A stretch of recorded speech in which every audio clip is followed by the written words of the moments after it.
Bonjour à tous, je m'appelle Diane Brotta. Je vais faire une petite introduction à cette conférence de presse pour vous présenter Paul Pellizzari, ancien général radié pour le moment, mais qui espère peut-être pouvoir récupérer ses étoiles après une audience au Conseil d'État.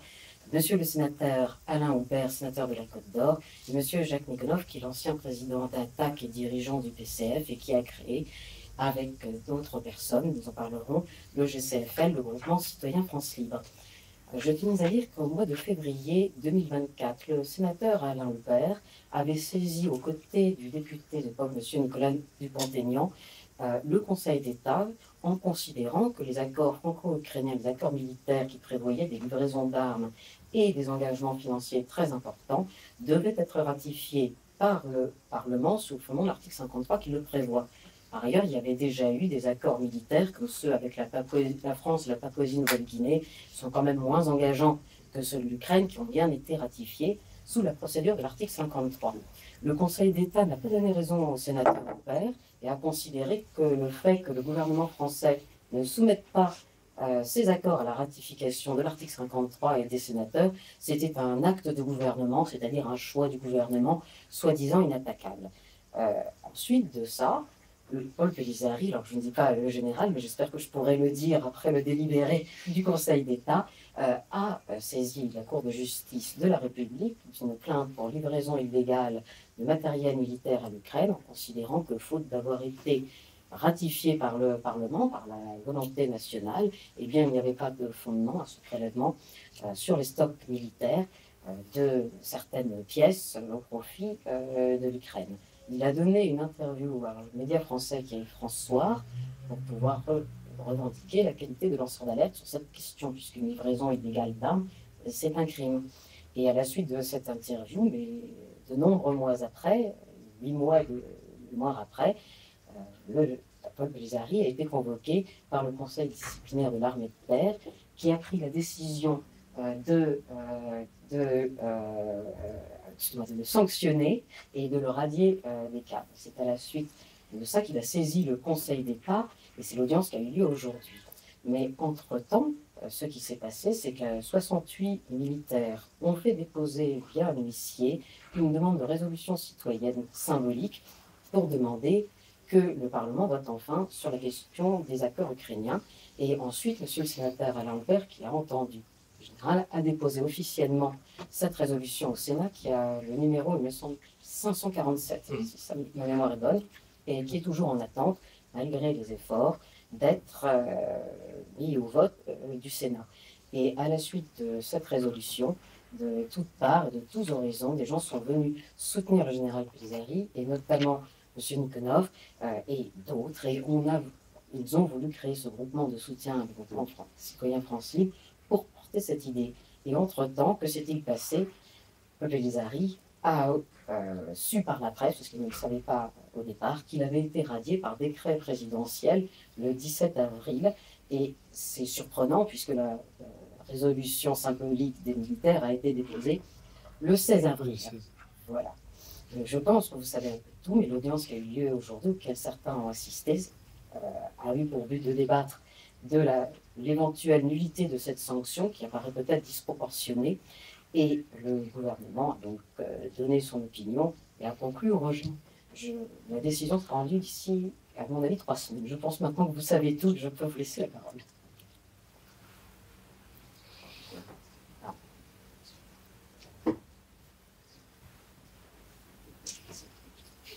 Allez-y.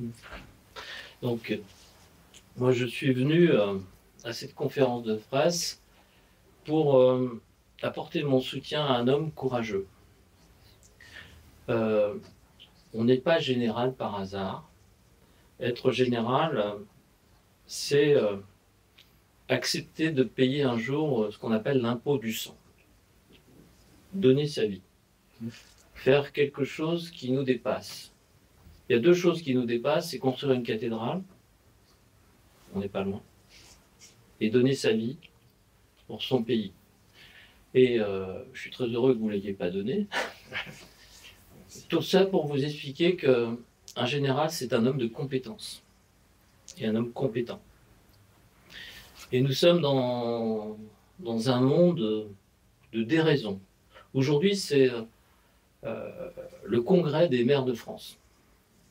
Et en préambule, le chef d'état-major est venu pour haranguer, faire une déclaration, dire aux maires de France qu'il fallait s'attendre à avoir une guerre dans 4 ans et accepter de sacrifier nos enfants. Je fais partie de la commission de la Défense et des Affaires étrangères, j'en discutais avec quelques collègues. Il n'y a pas de mots, on est dans la déraison, limite la folie. C'est des choses qu'on ne dit pas. Voilà. Donc, une déclaration de guerre, c'est...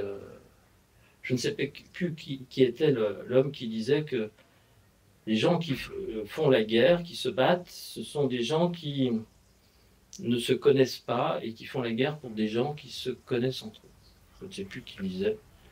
Donc c'est la guerre, c'est quelque chose de terrible. Oui, Anatole France, je crois, qui a été bibliothécaire du Sénat et prix Nobel. Faire la guerre, c'est un acte terrible. Et actuellement, faire la guerre en 2025, c'est faire la guerre sur une poudrière, parce que tout le monde est armé, surarmé, et faire la guerre à une puissance comme la Russie. Je ne suis ni russophile ni russophobe, mais il y a tous ceux qui ont fait la guerre contre la Russie ont perdu. Souvenez-vous de l'empereur Napoléon Ier, souvenez-vous du chancelier Hitler. Et en France, l'histoire, c'est celle de Napoléon Ier, ça s'est terminé par ce qu'on appelle la Bérésina. Pardon. Les seuls qui ont gagné une guerre contre la Russie, c'est le Japon. Ouais. Souvenez-vous.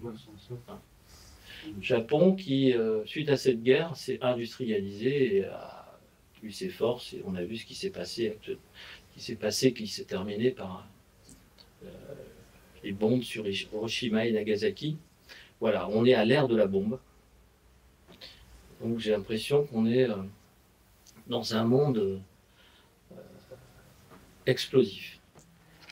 Et je suis venu aussi parce que pour défendre la liberté, et surtout la liberté d'expression. J'ai le sentiment que dans ce pays, quand vous êtes contre le gouvernement, vous êtes de toute façon complotiste.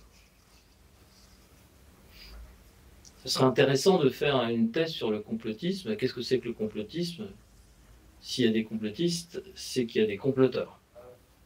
Donc je suis à côté d'un complotiste qui défend son pays, qui défend sa descendance, qui est dans la raison, la juste raison. Et j'ai le sentiment que la raison déraisonne. Et j'ai le sentiment aussi ce gouvernement est fort avec les faibles et faible avec les forts. Donc moi, je suis venu défendre un faible. Voilà. Et une société, c'est une chaîne de solidarité dont la force est celle du maillon le plus faible. Donc il faut défendre les faibles, il faut défendre les lanceurs d'alerte, c'est très important. Et actuellement, vous le voyez, sur tous les canaux audiovisuels, on veut absolument brider l'expression au titre qu'il y a des gens qui sont capables de mal influencer la population. Mais qui influence mal la population? Actuellement, on est dans des excès redoutables. J'ai l'impression qu'on est... Il y a un philosophe qui disait que le passé, c'est l'histoire. Le futur, c'est l'espérance. Et le bonheur, et le présent, c'est le bonheur. Moi, j'aimerais qu'on soit tous dans le présent, dans le bonheur. Et je suis médecin, et en tant que médecin, moi, je vois, et en tant qu'élu, qui est près des habitants, j'ai pas l'impression que les Français soient heureux. Les Français sont stressés. Il n'y a jamais eu autant de suicides d'adolescents. Et qui va faire la guerre? Ce sont nos enfants.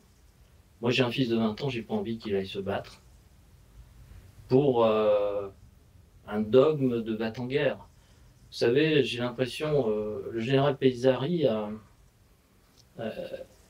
a été dégradé par la volonté d'un puissant.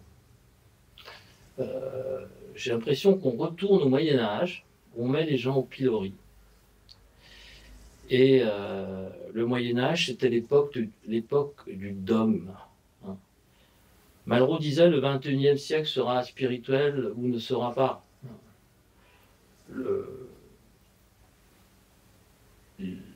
Les 2 millénaires qui nous précèdent, puisqu'on n'est pas loin de Notre-Dame, c'était l'ère du poisson, hein, l'ère de la croyance, du dogme.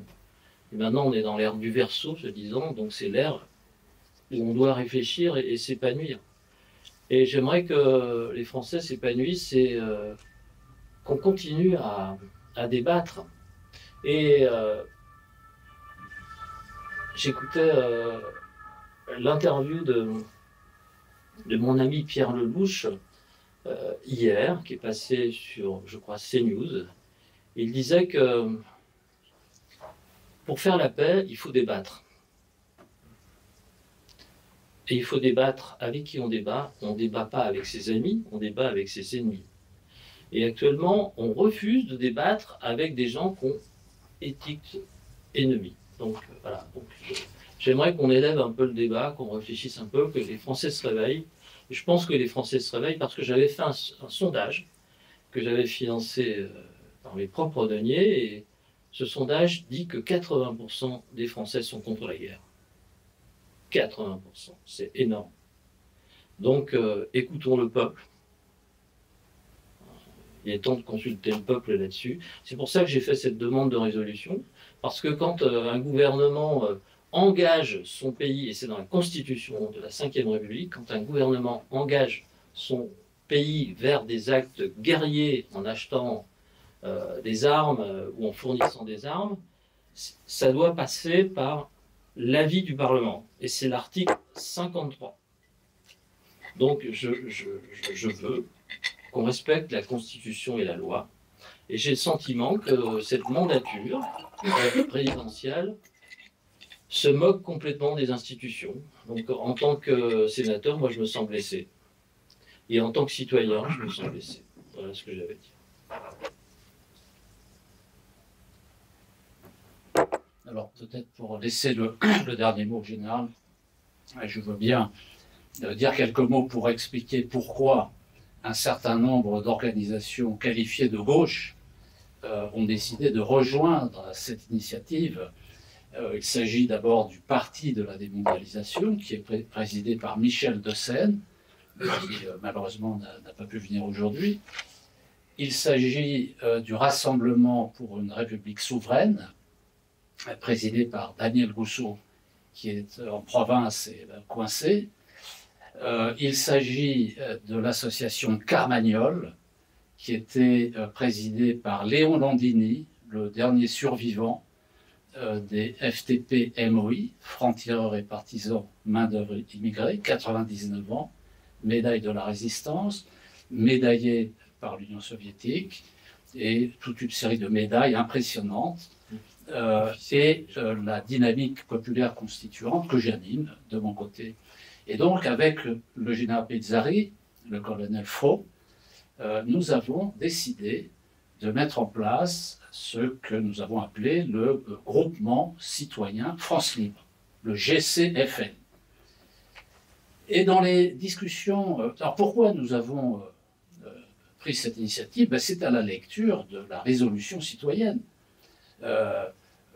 L'association Place d'Armes n'était pas connue de nous, et donc nous avions peut-être quelques préventions, Mais en lisant le contenu de cette résolution et le sujet qui était abordé, c'est-à-dire la question de la paix et de la démocratie, les deux étant intimement liés, nous avons décidé de franchir le pas et de nous mettre en contact avec les personnes qui avaient lancé cette initiative. Alors, la démocratie, pourquoi? Parce que manifestement, le président de la République s'assoit sur la Constitution, clairement. Le Parlement est inerte. Il devrait mettre au débat et au vote la question de la livraison d'armes à l'Ukraine. C'est une question stratégique, ce n'est pas une petite question.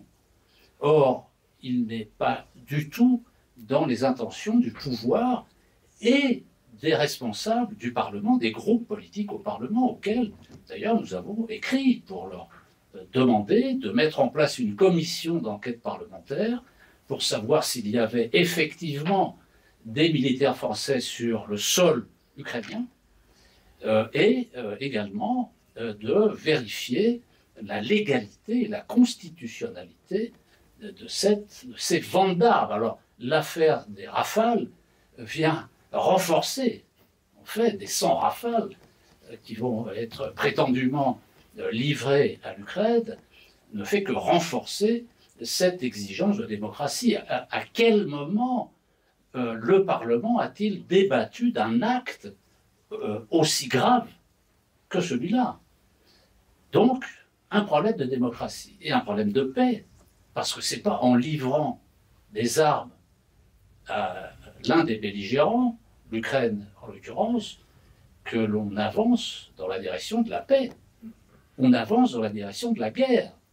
Alors, pourquoi agissent-ils comme ça, tous ces gens-là? Alors, on n'est peut-être pas tout à fait d'accord sur l'analyse, je ne sais pas, mais ma conviction, c'est que, à la suite du rapport Draghi, vous savez, ce personnage très étrange qui a falsifié les comptes de la Grèce pour faciliter son entrée dans l'euro, dont on a vu le résultat ensuite, ancien président de la Banque centrale européenne, ancien président de la Commission européenne et Premier ministre, chef du gouvernement italien, il a fait un rapport il y a un an à peu près sur la situation du système de l'Union européenne.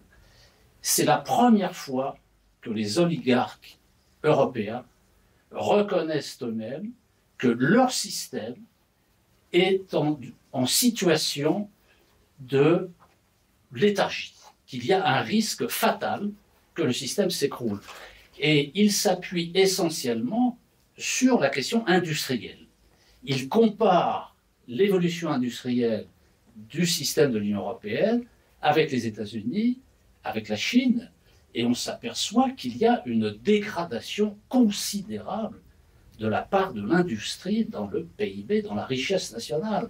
Or, qu'est-ce qui fait la puissance d'une nation?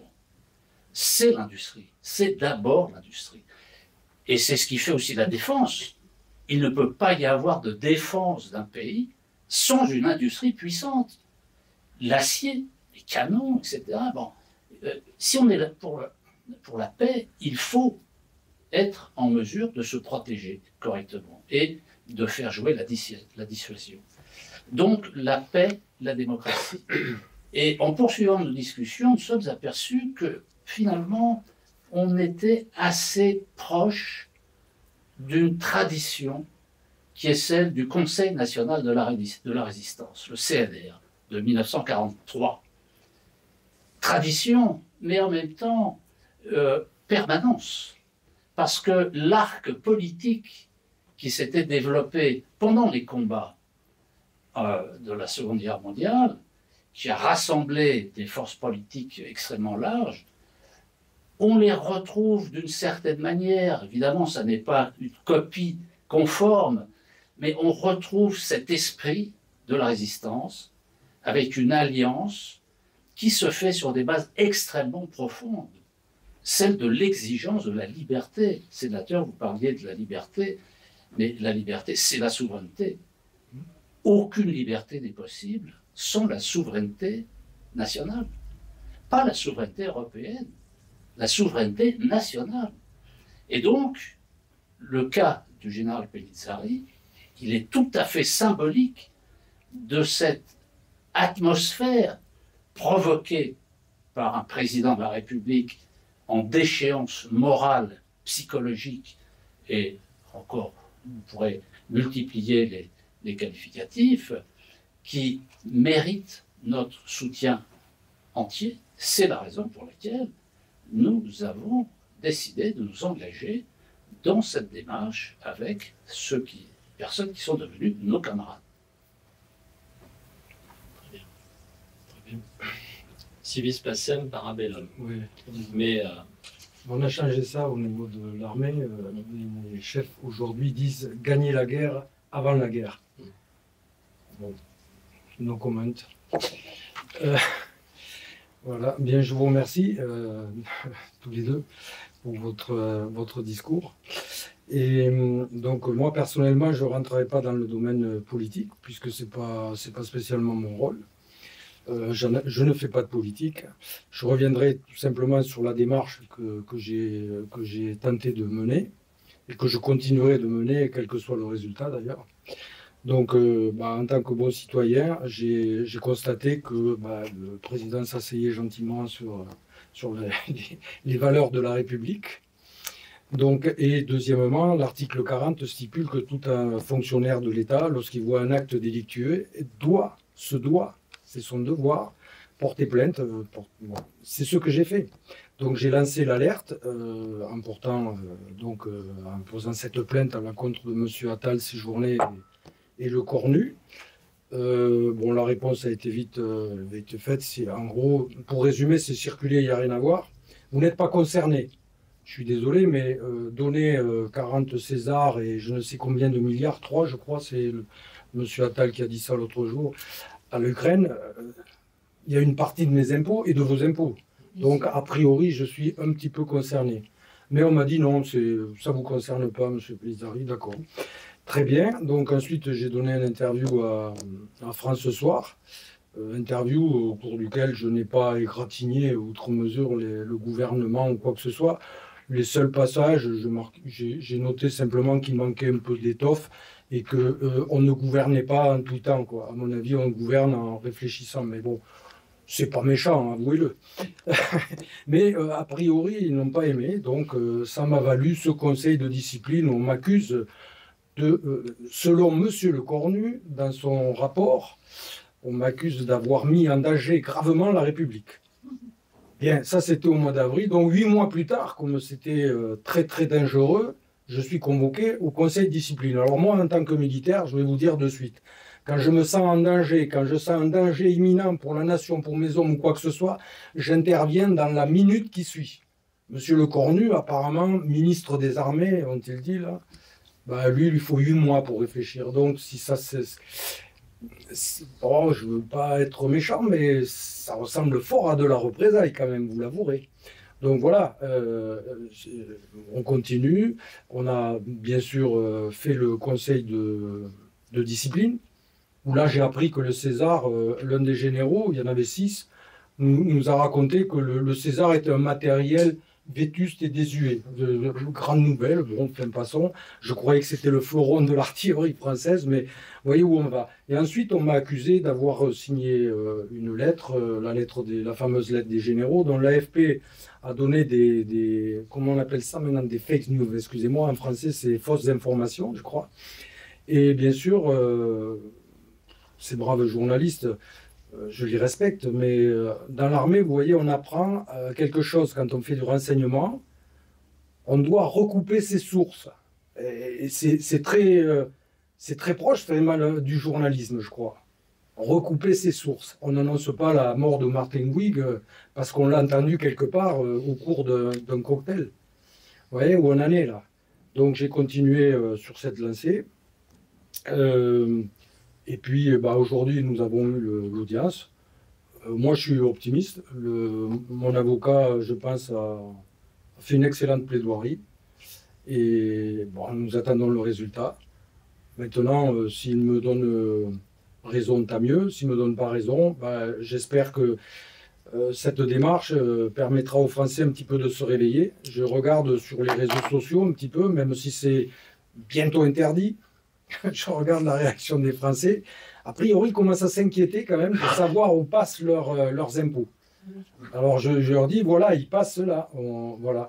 Donc mon combat, pour en terminer, mon combat n'est pas du tout politique. Moi, qu'on aille en Ukraine ou pas, à la limite, j'ai mon opinion personnelle, je ne vous la donnerai pas. Mais ça ne me regarde pas. À partir du moment où la France, en tant que militaire, lorsque la France a fait l'Assemblée, le président nous dit de se battre parce qu'il a l'aval de l'Assemblée, il n'y a pas de problème, on y va. Ou alors on démissionne. Mais là, il y a quelque chose en bonne et due forme. Donc, le combat concerne la légalité des actes faits par ce gouvernement. Voilà. Et vous l'avez rappelé tout à l'heure, on nage en pleine... c'est ubuesque. Donc on ne respecte plus rien. Et ces personnes-là qui nous disent tous les jours, font référence aux valeurs de la République, je dis, ben, la première des valeurs de la République, c'est d'en respecter sa Constitution. Et c'est tout. Donc voilà. Maintenant, on va continuer. Si je ne récupère pas mes étoiles, c'est un détail, c'est pas le problème. Le problème, moi, c'est la défense de la France. Et lorsqu'on pique, enfin, passez-moi l'expression, mais lorsqu'on ponctionne l'armée de terre de ses fleurons, de ses canons, etc., sur la capacité opérationnelle, on la diminue. Demain, le premier petit pays qui veut nous attaquer, à la limite, bon, ben, pourquoi pas, vu qu'il ne nous reste plus grand-chose. Alors, je ne parlerai pas des rafales, parce que bon, rien n'est fait, mais si en plus on prélevait 100 rafales sur l'armée de l'air, j'avoue, c'est du délire, carrément. Voilà, donc c'est un combat pour la légalité, pour le respect de nos règles, pour les valeurs de la République, justement. Voilà, et pas autre chose. Et un combat pour la justice, parce que Pour la justice aussi, ouais. Le général est accusé de quelque chose qu'il n'a pas fait. Ouais. Il n'a pas signé cette pétition, donc il est coupable, mais on le condamne quand même. Et vous avez parlé des fake news. Les fake news, elles sont anciennes. Victor Hugo est mort en 1885. En 1880, il y a un grand journaliste, je regarde Yvan Rioufol, c'était pas toi, qui a annoncé la mort de Victor Hugo. Et en 1885, il a dit « Je vous l'avais bien dit ».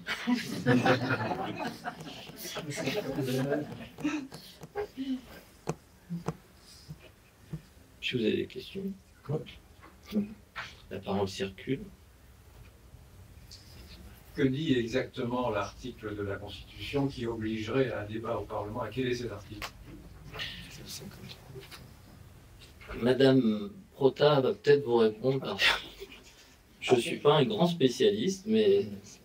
C'est l'article 53 de la Constitution française. Je n'ai pas mon téléphone pour vous le lire, mais celui-ci prévoit que les traités internationaux doivent être ratifiés par le gouvernement, pas par le gouvernement, justement, ils ne doivent pas le faire tout seul, c'est le contraire. Ils doivent pas être ratifiés par le Parlement quand ils engagent les finances publiques et quand ils engagent aussi l'intégrité du territoire. Et il y a une réalité, c'est qu'avant les livraisons matérielles vers l'Ukraine, les autres partenariats, entre guillemets, militaires et financiers qui ont été faits, par exemple avec le Monténégro, mais surtout avec la Papouasie-Nouvelle-Guinée, vous trouvez ça en 2022, il n'y a pas eu de difficulté, vous étiez peut-être là ou pas là, monsieur le sénateur, mais le Sénat et ont ratifié, selon la procédure article 53, ces engagements militaires. Et en réalité, ce qui se passe, c'est qu'il y a des directives, des instructions plutôt, quand le gouvernement hésite et ne sait pas si un traité doit être analysé ou pas par le Parlement, si l'article 53 doit ou pas être appliqué, ça peut se poser, normalement les services du ministère des Affaires étrangères sont interrogés, leurs juristes sont interrogés, il y a une consultation au gouvernement, et quand on a, le sénateur Huppert a demandé la copie de ces consultations, et personne ne les a données, ce qui pose effectivement une question, parce qu'on voit bien juridiquement qu'il y a un peu un avant et un après dans les accords militaires et financiers avec les différents pays. Avant, le Parlement était appelé pour ceux qui sont importants à les ratifier, et je ne vois pas vraiment comment on peut mettre en balance, dire que les accords avec la Papouasie-Nouvelle-Guinée, même si il y a du respect pour ça, ne seraient pas aussi importants que ceux avec l'Ukraine.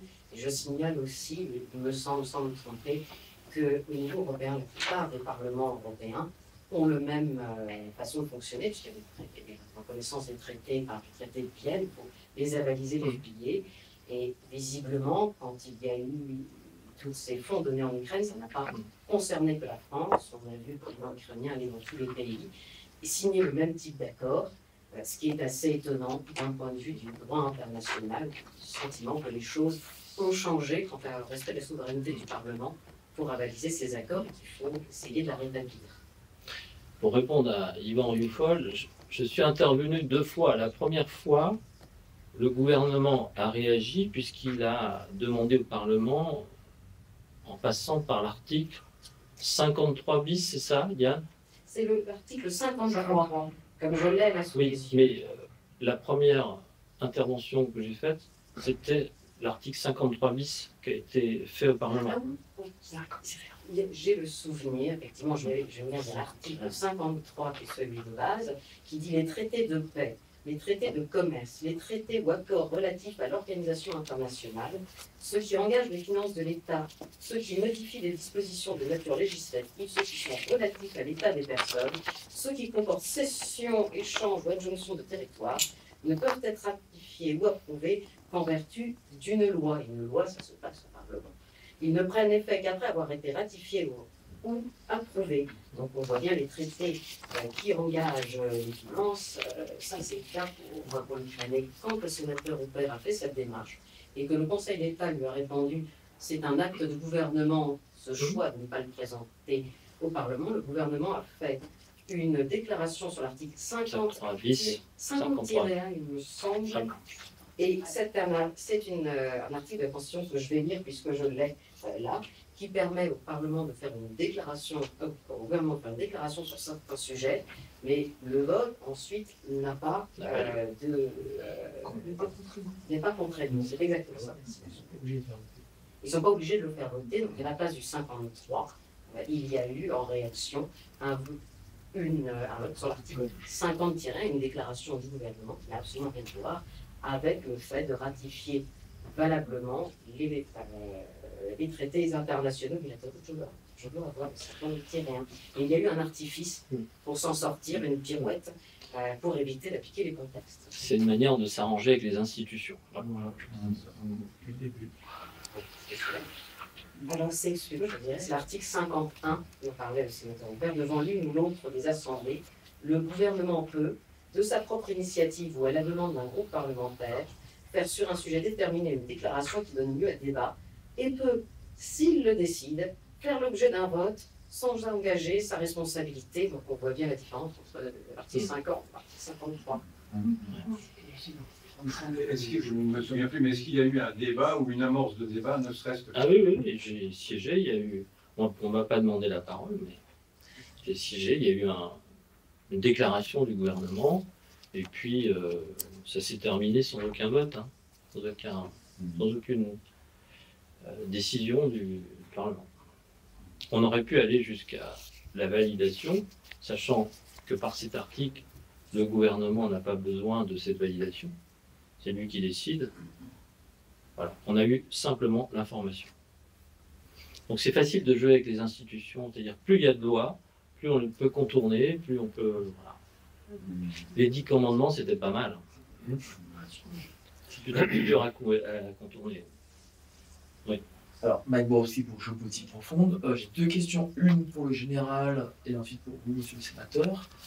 Au général, ouais. Qu'est-ce que vous risquez exactement? C'est-à-dire que c'est quoi, ce serait dégradé? Comment ça se passe?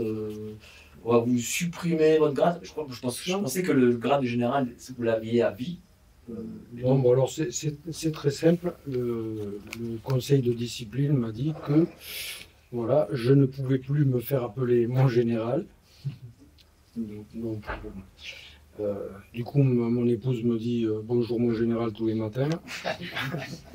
Je la remercie.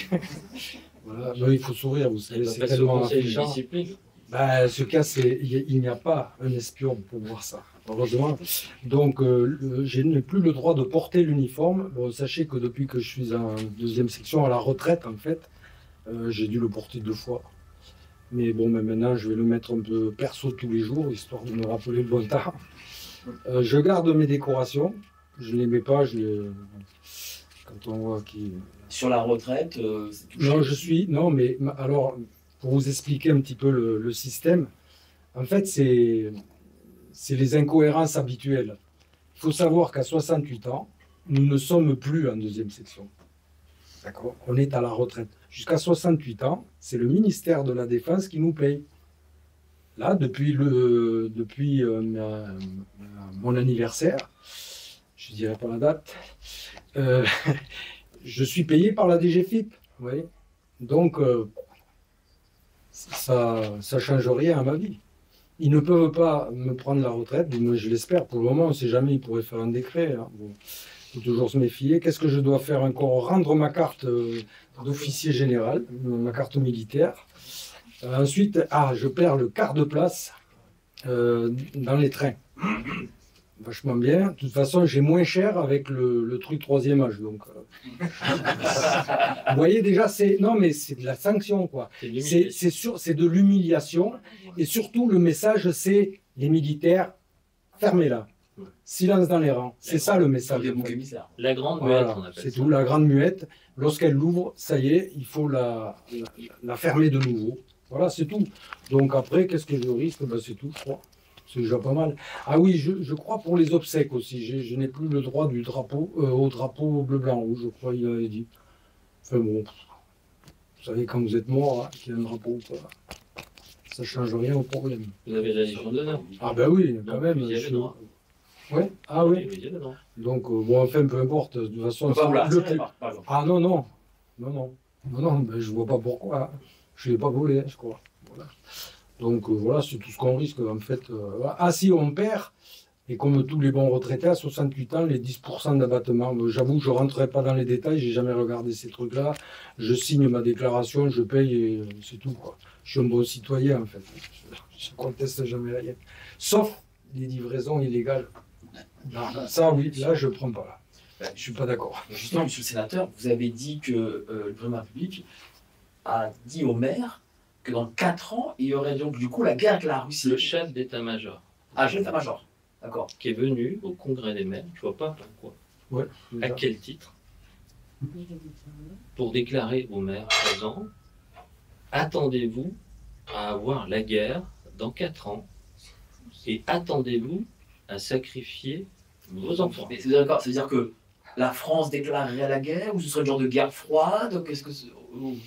Parce que si il y a une guerre avec la Russie, étant donné que la France est un pays OTAN, l'Union européenne, etc., c'est la 3e guerre mondiale, quoi, en gros.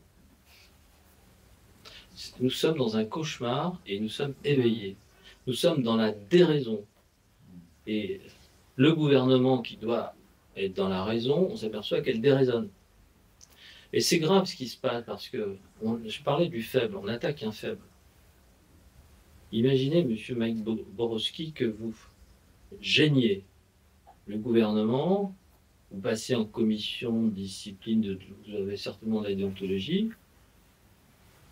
Un pouvoir qui a de la puissance peut demander, par exemple, à ce que vous n'ayez plus votre défiscalisation de journalisme. Voilà, c'est une manière de contraindre les gens.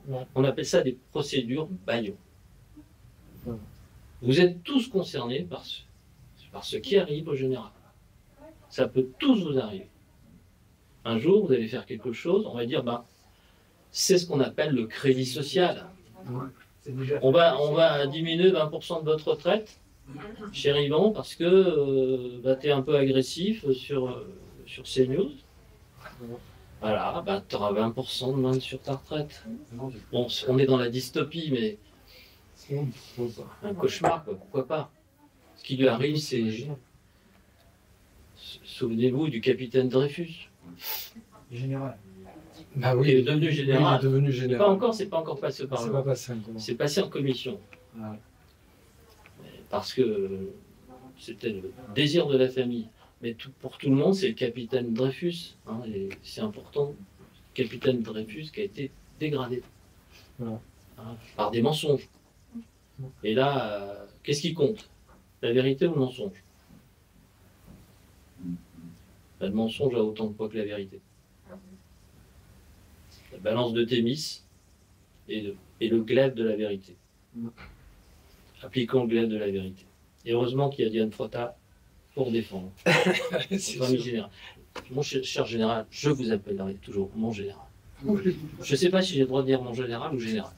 Non, non, bon, c'est les dames qui doivent dire général. Sa femme a le droit de dire mon général.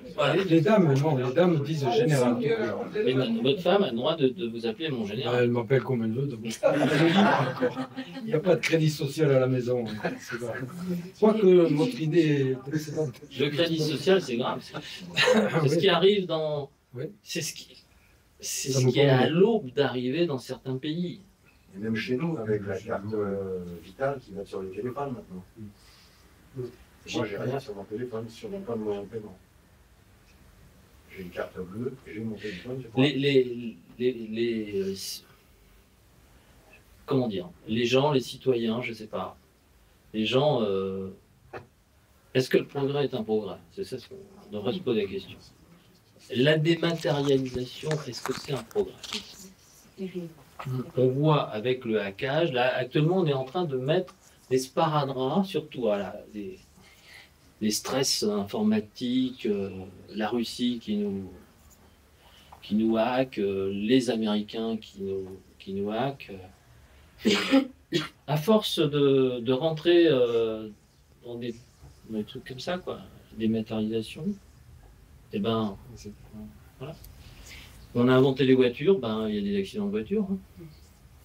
J'ai une question pour Monsieur Nikonov, donc Xavier Albert de François.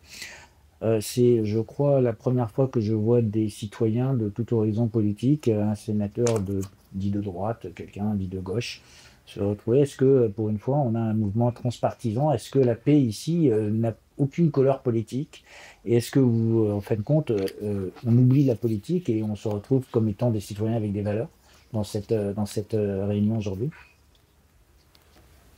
Alors, il faudrait se mettre d'accord sur ce qu'on appelle politique, parce qu'il y a beaucoup d'options, beaucoup de possibilités. Et c'est vrai, quand on regarde le spectacle aujourd'hui que donnent les responsables politiques, ça ne donne pas envie.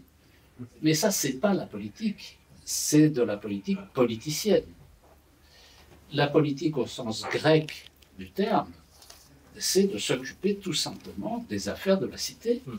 C'est ça la politique. En tout cas, c'est ce que devrait être la politique. Or, si le mot gêne, ne l'utilisons pas. Disons qu'il faut développer des activités citoyennes, c'est-à-dire faire en sorte que les citoyens dans la République s'occupent de leurs affaires. Et la paix et la démocratie, c'est quand même de sacrés dossiers qui méritent de s'engager. Donc, c'est un engagement collectif nécessaire, comme ce fut le cas pendant la guerre, la Seconde Guerre mondiale. Le programme du Conseil national de la résistance, qu'est-ce que c'était? Il y a deux parties. Il y a la première partie, c'est le combat. Comment on organise le combat jusqu'à la libération. Et la deuxième partie, c'est qu'est-ce qu'on fait une fois qu'on a libéré le territoire. C'est-à-dire le fameux programme du Conseil national de la résistance. Si nous arrivons à reproduire à notre petite échelle, et avec beaucoup moins de risques que nos anciens, à la fois la partie combat contre la déliquescence absolue du système politique, des institutions, du personnel politique, eh bien, on aura œuvré pour la bonne cause. Et ça nous permettra de peut-être travailler sur un contenu pour restaurer la nation, restaurer la République. Et d'ailleurs, là c'est vraiment, c'est une intervention un peu jazzy, c'est-à-dire il n'y a pas de partition, on n'en a pas parlé, mais des fois je me dis, mais finalement, pourquoi on ne tenterait pas de reconstituer une vraie gauche et une vraie droite? Une vraie gauche au sens, disons, jaurétien. et une vraie droite au sens gaullien.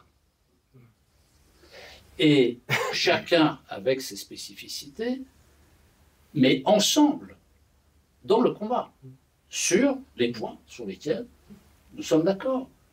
Donc, est-ce que ce que nous faisons là, qui est en germe, est-ce que ça peut aller dans cette direction? Voilà la question. On le saura. Vous êtes énarque? Oui. Oui. Je suis heureux d'être entre un général et un énarque atypique. Parce que vous avez évoqué le Conseil national de la résistance. Je n'étais qu'un aimable projet à cette époque, parce que je n'étais pas né. Eh bien, il n'y avait pas de droite, de gauche, il n'y avait que des Français. Oui, mais le général de Gaulle s'est aidé de la gauche et de la droite pour reconstruire la France, pour éviter que nous soyons sous le joug des Américains. Parce que les Américains, souvenez-vous, ils avaient tout prévu, pas l'invasion, mais ils avaient prévu ce qu'on appelle le Amgot, avec l'impression des billets dollars français. Et le général de Gaulle, très intelligent, un stratège. Il est venu avec ses 100 préfets et ses sous-préfets. Il a gouverné la France. Et les Américains n'ont eu rien à de dire. La seule chose qu'ils ont fait, c'est le plan Marshall. Ouais. Ils nous ont envahis économiquement. Voilà. Et c'est important dans les crises, la droite, la gauche, ça doit s'effacer. Nous sommes français. Exactement. Comme disait Coluche, c'est pour ça qu'au-dessus de nos églises, on a un coq, parce que c'est le seul oiseau qui soit capable de chanter les pieds dans la merde. Les deux pieds. Et en regardant la tête dans les étoiles. Moi, j'ai juste une petite question. Florence Gaillard, je suis journaliste indépendante. Pour revenir à nos faits d'armes, si je puis dire, qu'est-ce qu'on peut faire? Parce que votre plainte à la CJR a été retoquée. Vous avez, je ne sais pas comment on dit, interpellé, enfin, ou saisi le procureur général. Vous, monsieur Huppert, votre résolution, pour l'instant, manifestement, elle reste lettre morte. Oui. Alors, c'est quoi la solution? La société civile, parce que là, manifestement, au niveau de qu'est-ce qui reste qu'on peut faire pour faire en sorte que le droit soit appliqué, enfin, d'être un vrai état de droit? Parce que c'est un peu ça Nous sommes coupables de silence et de renoncement. Et c'est important, dans toutes les sociétés, il y avait ce qu'on appelait des aboyeurs. C'est important d'aboyer et de hurler. On appelle ça des lanceurs d'alerte. C'est important de dire les choses. Le silence, il n'y a rien de pire. Parce que le silence, c'est le début de la mort. Il faut que les gens puissent parler entre eux, recréer du lien, se dire. Avant, il y avait le café du commerce. Depuis le confinement, les gens ne se voient plus, ne se parlent plus, il n'y a plus de café du commerce. Voilà. Le café du commerce, c'est les réseaux sociaux. On attaque les réseaux sociaux. Bon, il y a n'importe quoi sur les réseaux sociaux, mais si vous faites confiance aux Français dont on parlait avec l'esprit critique, pourquoi craindre les réseaux sociaux? Chacun prend, étudie, et la révolution, elle est née de réseaux sociaux, les libelles, ça s'appelait. Évidemment, la monarchie a chassé les libelleurs qui imprimaient. On a chassé toutes les imprimeries pour voir.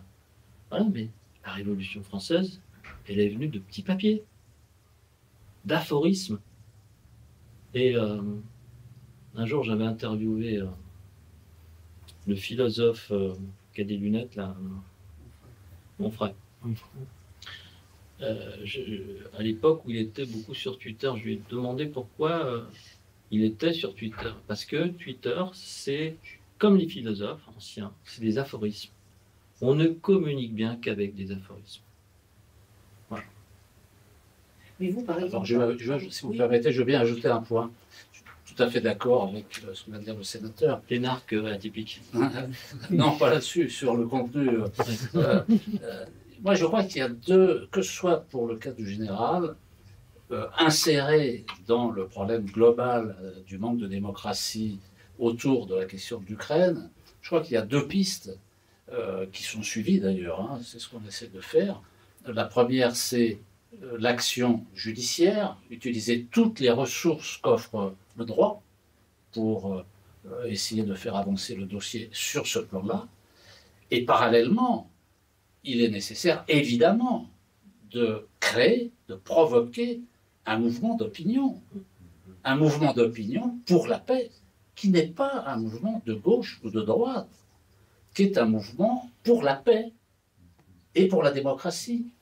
Et c'est si nous avançons, nous réussissons à avancer dans ces deux directions, qu'il y aura des mouvements, parce que le pouvoir politique, au bout d'un moment, sera obligé de lâcher sous la pression. Sommes-nous capables de provoquer une telle pression, un tel mouvement? Telle est la question. Madame Gaillard, je pense que nous sommes très respectueux. On ne parle que de la guerre et de notre volonté de paix. Mais imaginons que nous parlions de ce que beaucoup de gens pensent tout bas, c'est-à-dire la corruption. On envoie de l'argent dans un pays géré par la corruption. Et là, on passerait pour des complotistes. Oui. Et moi, je rêve, je suis optimiste. Pour moi, être optimiste, c'est voir le verre à moitié plein ou continuer à le remplir. Et moi, je continue à le remplir en mon bourguignon. Je suis optimiste en me disant qu'un jour, on aura le droit de dire vraiment les choses. C'est ce que je souhaite. Qu'on puisse dire les choses. Maintenant, on est revenu en arrière. Vous vous souvenez, Charlie Hebdo, le droit au blasphème. Maintenant, tout est blasphème. Être contre le gouvernement, dire ne pas être d'accord avec le gouvernement, c'est être complotiste, et le complotisme, pour moi, c'est blasphème. Voilà, on n'a pas le droit de dire les choses.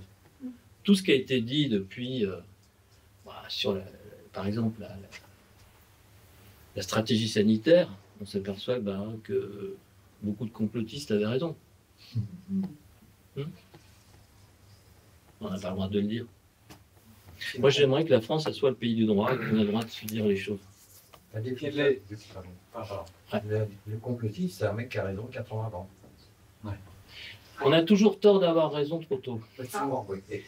Mais pas forcément, ce sont des gens juste simplement qui posent des questions et qui doutent.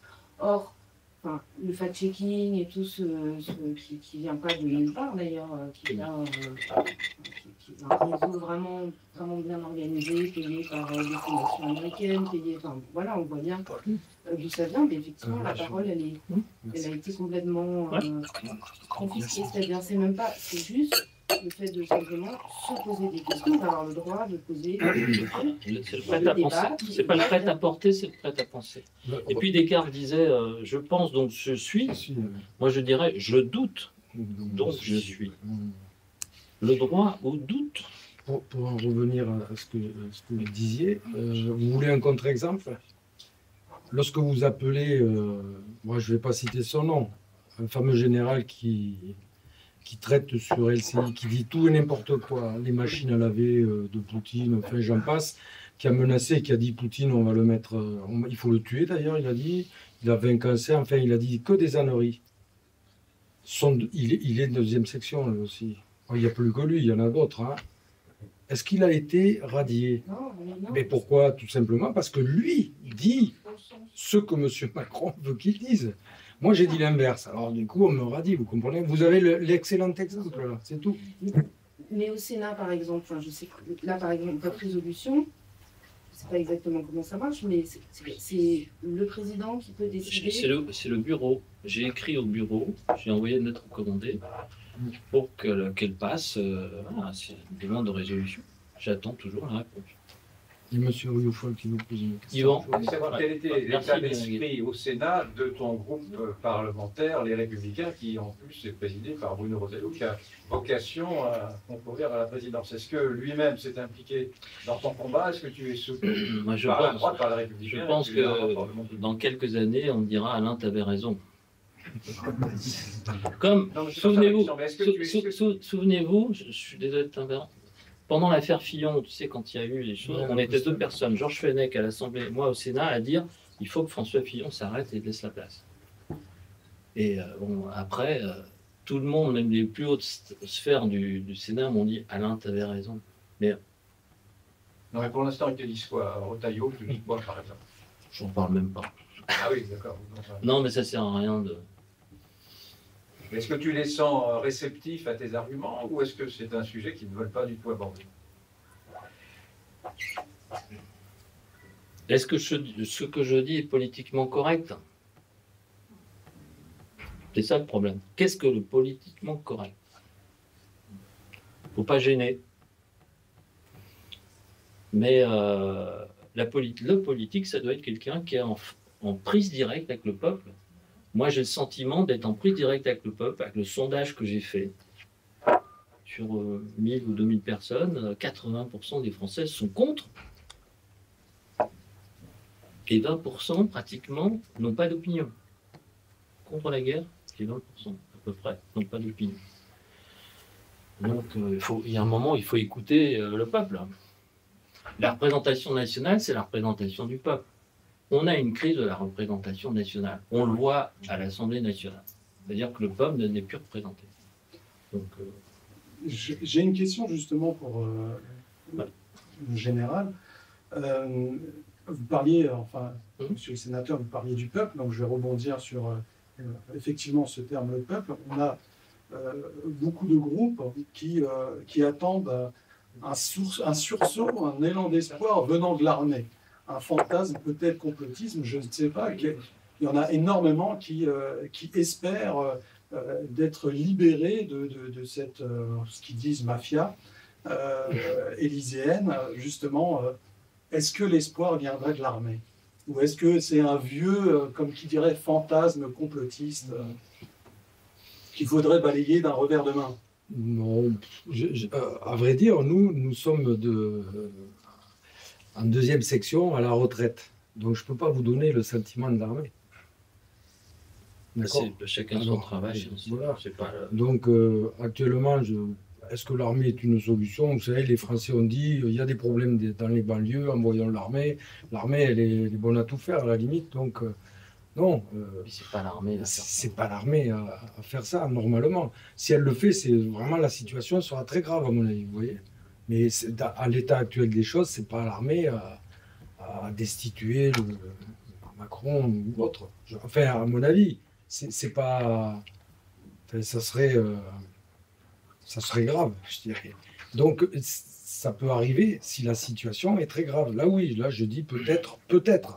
C'est même pas sûr. Je connais pas les gens qui sont au pouvoir. Quand je vois le chef d'état-major des armées répéter la voix de son maître, là, enfin bon. Je suis sceptique, hein, vous voyez. Souvenez-vous du chef d'état-major Pierre de Villiers, hein, qui a claqué la porte. Ah, c'est un homme d'honneur. Vous avez parlé du mot peuple. Il y a peuple, dans la société, j'ai l'impression que la société française, elle est séparée en deux. Il y a le peuple et le people. Là, oui. Là, nous, on est dans le peuple. Certains, ceux qui dirigent, sont dans le people. C'est différent. Dans l'image. Je vais me permettre une petite chose, qu'il est bientôt 18h et que c'est la dernière question des journalistes qui souhaitent le faire. Après les conférences de presse. Il y a une dame qui voulait parler derrière. Il y a aussi En tout cas, voilà, je signale qu'on est presque sur la fin, donc je laisse. J'ai peut-être aussi coupé M. Nicolas aussi. Non, je voulais juste ajouter un mot très court sur votre question. C'est vrai qu'il y a dans la société un courant d'opinion qui souhaite de l'autorité, à juste titre. Et on voit qu'il y a un problème d'autorité manquante, absente dans ce pays. Et que ça peut s'incarner dans une candidature de militaire. Alors, pourquoi? On voit d'ailleurs que le général de Villiers se prépare pour la présidentielle. Il va échouer, évidemment, il est sur les mauvais rails. Parce que, en fait, la question, c'est pas le putsch. Si on demande à l'armée d'intervenir, ça s'appelle un putsch. La question n'est pas là. La question, elle est dans l'alliance du peuple et de l'armée. Ce qui est intéressant, c'est que il y a deux institutions dans lesquelles les Français ont encore confiance. Deux. C'est les mairies, les maires, et l'armée. Eh bien, je pense que ce que nous faisons là, modestement encore une fois, où il y a des militaires avec des civils, peut donner un signal à des gens qui sont dans l'armée, de l'active, les dissuader de s'engager sur le mauvais chemin, mais au contraire de travailler avec des civils dans une alliance positive, calme, démocratique, respectueuse des institutions, qui va permettre de faire avancer les choses. Je pense que c'est de ce côté-là qu'il faut voir, et pas dans le mythe du sauveur autoritaire qui va résoudre les problèmes. Il ne résoudra rien, il va aggraver les problèmes. On l'a vu avec les expériences Boulanger, Pétain, bon. Sauf De Gaulle, le seul qui, en fait, mais c'est l'exception qui confirme la règle. Vous avez utilisé le mot autorité et vous avez cité les maires. Pourquoi les Français aiment leur maire? Parce qu'ils exercent l'autorité qui est à portée de regard. Et les Français en ont marre de cette autorité qui vient de loin, qui est autoritaire. Fort avec les faibles et faible avec les forts. Et l'autorité, c'est être auteur de sa vie. Et moi, je souhaite que l'autorité élyséenne soit auteur d'une autre vie qu'elle nous présente.